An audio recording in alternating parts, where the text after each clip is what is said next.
Hi, everyone. Welcome to episode 195, Listener Q&A Part 2. I'm Christine Tulley, President and Executive Writing Coach with Defend, Publish, and Lead. And we're going to cover kind of a follow-up episode to episode 194 on Listener Q&A. That was the first episode that I've ever done about Q&A questions and answers that cover all things scholarly writing, reading, and productivity. And I had so many, I wanted to do a second episode. So I'm trying to pick questions that have, they tend to be common things that our writing clients struggle with or that we hear all the time when we're out on the road giving workshops for Defend, Publish, and Lead. So here's some of the questions that I saved for part 2 because I think it's helpful to listen to part 1 first. If you haven't, in that episode I covered what happens if you feel like you're writing too slowly, what happens if you hate scholarly reading, and what happens if you're interested in writing with students but you don't know if you should do that. So those were the topics that were covered that week. Here's a couple of other ones that I have that I just think they're common. They're really, really common.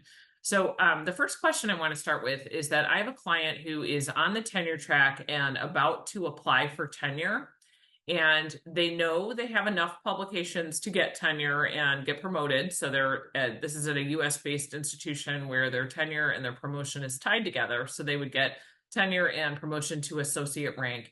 And the question was this, and it was kind of a long question, so I will summarize this one. But the question was essentially this. It said, preparing to write a tenure application, completing a tenure dossier where you put in all your scholarly work and your teaching and all that kind of stuff essentially is the same amount of work as applying for an academic job, because you are like that's if we think about going on an academic job search, many of us had to put out lots of applications to find a place to land.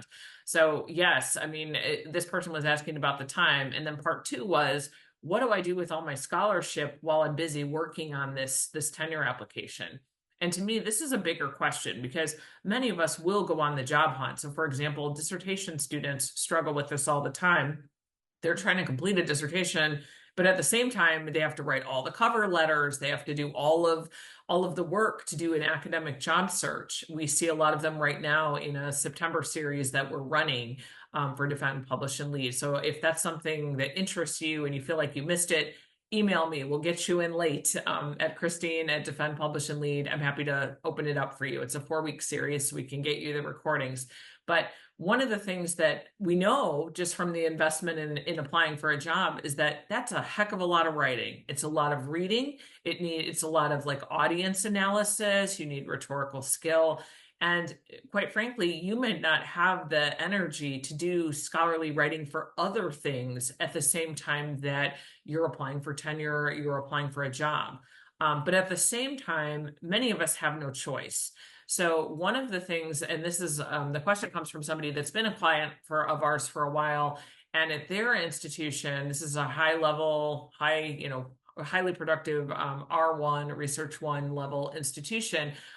One of the things that they look for is that pretty much once you have gotten tenure and your promotion, that something's coming out in that next calendar year.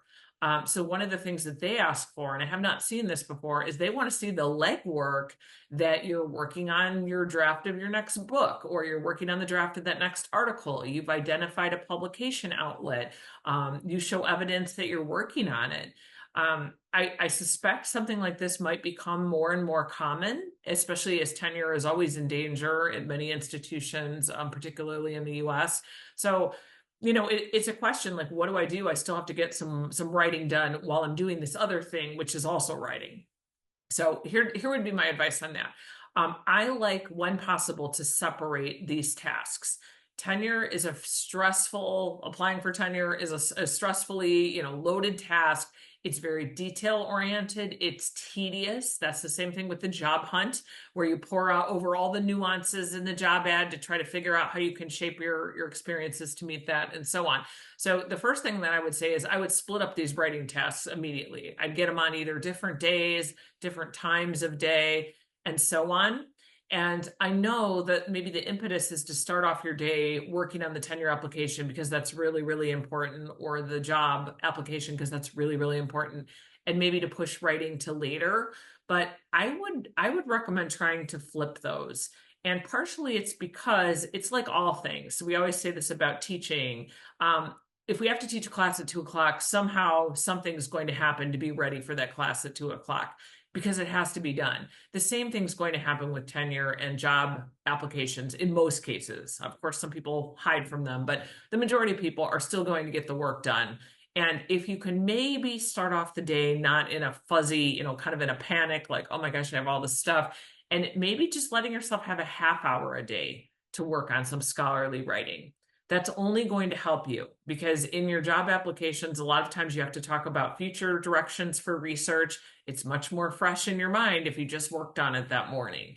Another thing that it can help for is when you're out, if you get a campus visit, the questions are not always about your current work, but what you want to do in the future and how that might match up well with the institution. This is something you can be thinking about as you're working on your scholarly writing. So I'm not saying you should be clocking 5 hours on a scholarly writing project and then another 3 on your dossier. Most of us don't have that time in a day. And even if you did have it, that might not be a really productive way to go about it. But I think splitting up those tasks would be one thing that I would do. The other thing is if you have to keep those two things together just because that's the time available to you, meaning say you have 3 hours from 1 to 4, a couple afternoons a week, and that's just when it has to be done. You might think about maybe devoting one day to one type of task and one day to another. So that way, I don't want to say the negative energy of applying for tenure or the negative energy of the job market is affecting your writing, but that is kind of what I mean because you are carrying that stress in your body. You're always having that ticker in your head running like, oh, there's that job I need to apply for, or there's that deadline. I didn't get my recommendation letter. What do I do? You can tell your brain, it's not time for that right now. This is what we're doing right now. And that's kind of why I like scholarly writing before you get to any other kinds of writing in a day. But yeah, seeing if you could maybe get it on a different day. And if you can't, I would have some kind of basically like an intermission between the two kinds of writing. I would not try to go back and forth with writing them, with the one exception of if you have to cultivate most of us will have to cultivate some research materials for a job application. Hopefully there's a way that you can do that where you can pull some of the scholarly writing you've already used rather than working on a new writing project. But those would just be some quick pieces of advice to think about when you have this very, tense kind of time sensitive piece of writing you have to do, but you also want to keep moving forward. So that would be one.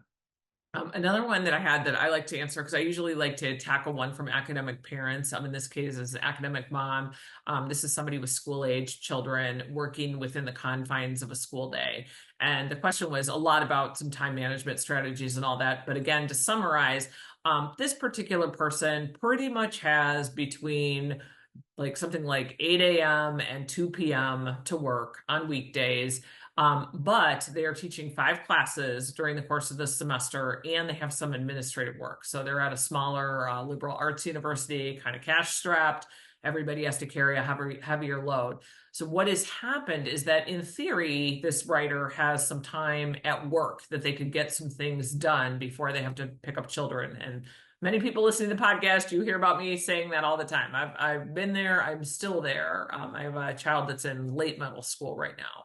And they just basically ask the question about, how can I manage doing my grading, my prepping, all those kinds of things, going to meetings, going to my 5 classes. They're all 5 face-to-face. They're all demanding. I still have some administrative work where I have to be in meetings, and there's just very little at work time left.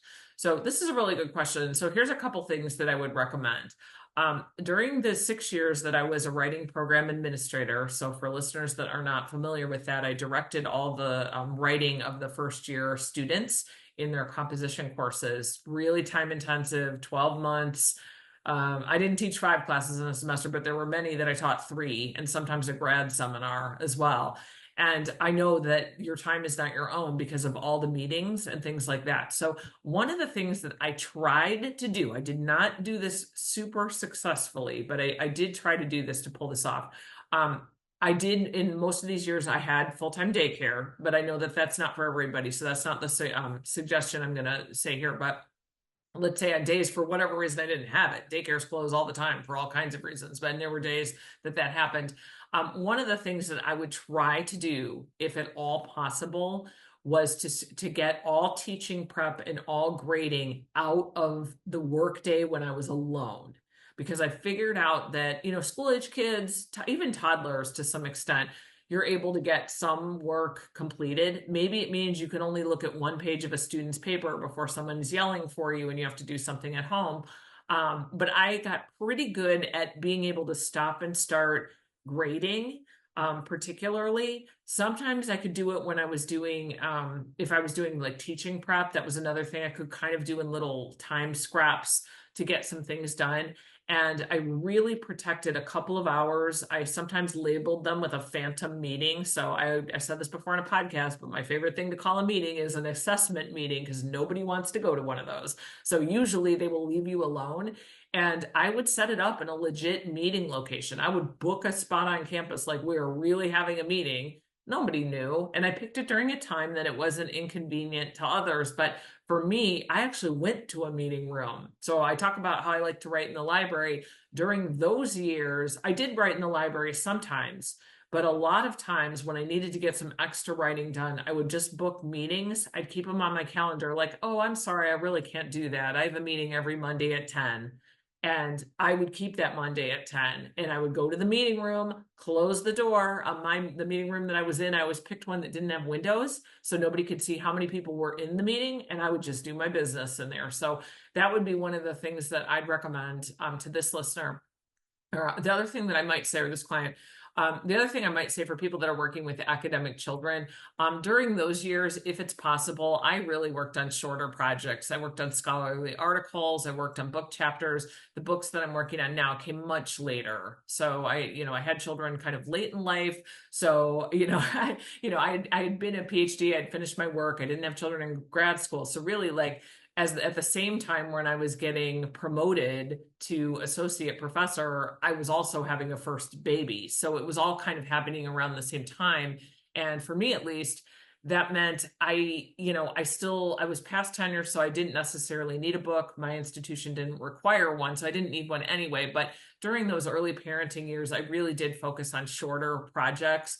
I did still do some conference presentations. I have a supportive partner who was able to cover when I had to be at a conference, also an academic, so we could kind of trade off where that's concerned. But that would be another thing that I would really look at is, okay, what can I do to make sure that I've got, some writing projects I could get done, but maybe get done in the course of the semester? Because as any parent knows, the children get older, they need different things at different stages. There can be health issues. You might have, maybe one year school is fine for them and you can get a lot done during the workday, but then the other year they're horribly sick and you're at doctor's appointments all the time. You just don't know. So that time alone is pretty valuable. I also have another listener I know, also an academic mom, who every Saturday morning, she gets a couple hours to herself. She does a little trade-off with her partner.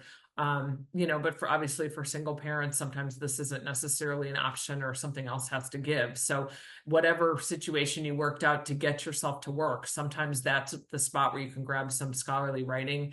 A third thing that I'd recommend, and this is why I referenced the writing with the students in the last episode, but it might be possible to even pull off a writing project with students where some of that time at work, you're still working with students, but you're actually working on something that can help you with your own scholarship. So that would be another thing. Another question that I got was about how often should you update your academic CV? And I think a lot of us will update it when we have to. We're applying for a grant, we're applying for a new job, or we're out on the market again, whatever the reason is. Maybe some funding, you'll apply for it. But this question was kind of a second part to it, was basically that what happens when you've gone like several years without doing it, but now you've presented at, say, 9 conferences and you've published 2 articles and you have this grant and I've taught new classes, those kinds of things.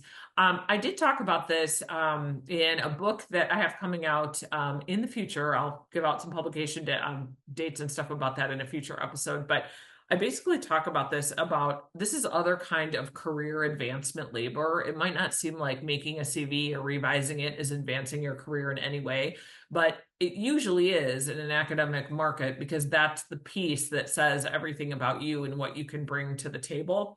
So I would argue it's still important to do it. And I think I've talked about this actually in a previous episode about CVs, but I like to do it during finals week, because my brain is really kind of full of, getting ready to look at some exams or some writing. I don't want to do any scholarly writing. It's the end of the semester. I'm just done. I don't want to do any of that kind of stuff. So updating a CV really is good for me. And then I'm kind of stay on top of it if I do it every semester during finals week, because then I can't get too backed up on some of the issues that we have here.